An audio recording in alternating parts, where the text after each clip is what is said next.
Hi, so I wanted to take some time today to talk about the diet progression after surgery and kind of what it looks like, and hopefully to give you a visual as to how you can kind of prepare yourself, prepare your mind for that big change in what you're eating and the portions that you're eating. So I always really like to think about the first 6 weeks to 12 weeks as if you are an infant that is advancing to solid foods for the first time. So kind of thinking of the pre-op diet and the first 1 or 2 days after surgery when you're basically on clear liquids or maybe a couple full liquids, as, you know, being on, you know, formula kind of as a baby, right? Or nursing or something. But you're basically just on a liquid. And then from there, you start to advance into purees, right? And so if you think about a baby, the first time that they eat, they don't have, you know, a peanut butter and jelly and a whole apple, right? They start off with something like a pureed vegetable or fruit or rice cereal, something common to have, or yogurt. So very soft, basically liquid consistency. And that's exactly what you want to do the first time you have something solid again after surgery, right?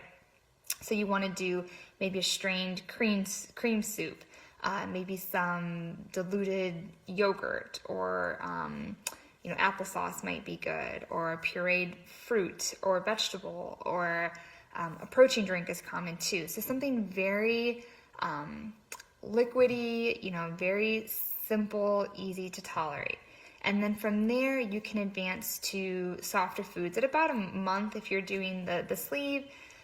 For bypass, it can be a little bit earlier, and that's because you don't have as long of a suture line from surgery. The gastric sleeve, because they remove, you know, 3/4 of your stomach or 2/3 of your stomach, there's a really long suture line, and you really have to let that heal. So I've had people say, well, I can tolerate, you know, French fries, and that's true. I had someone say that, or I don't know, regular meatloaf or whatever. And just because you can tolerate it doesn't mean that it's a good thing at this point, because you really want to let that suture line heal. So there's my soapbox for that.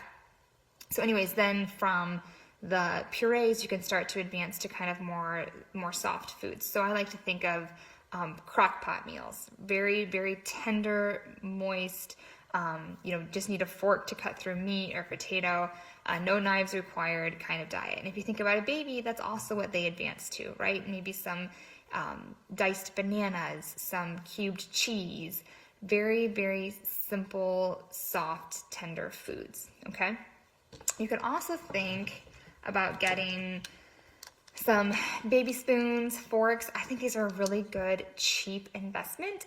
If you have anyone in your family that has a baby, maybe you can ask just to borrow a couple for a month or so, because these not only train your mind as far as how much you can have at a setting, but they also train your hands, right, to grab just a small amount, because that's all that can fit on your fork or your spoon.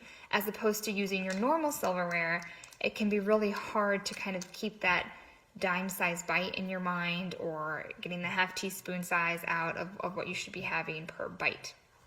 So my plug for the baby spoons, forks, etc. You can also put a dime on the table. That is about the size of something that you want to eat. You know, so if you think about like a banana, you wouldn't even want to slice a banana and have that, you know, one whole piece. You want to cut that into at least, you know, 2 or 3, maybe even 4 pieces, depending on how big it is. So once again, just thinking of your stomach like that of a baby. You know, ask yourself, would you give this to an 8-month-old? If you wouldn't, then you don't want to have it those first few weeks either. Or you want to cut it up or cook it a little bit more or make it softer, whatever it is for that food. So let me know if you have any questions. I hope this helps those of you that are maybe just a few weeks post-op, or those of you that are getting ready for surgery in the next, you know, couple months.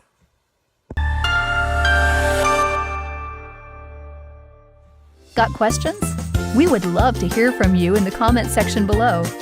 Tell us what else you want us to cover. And do not forget to share and like this video.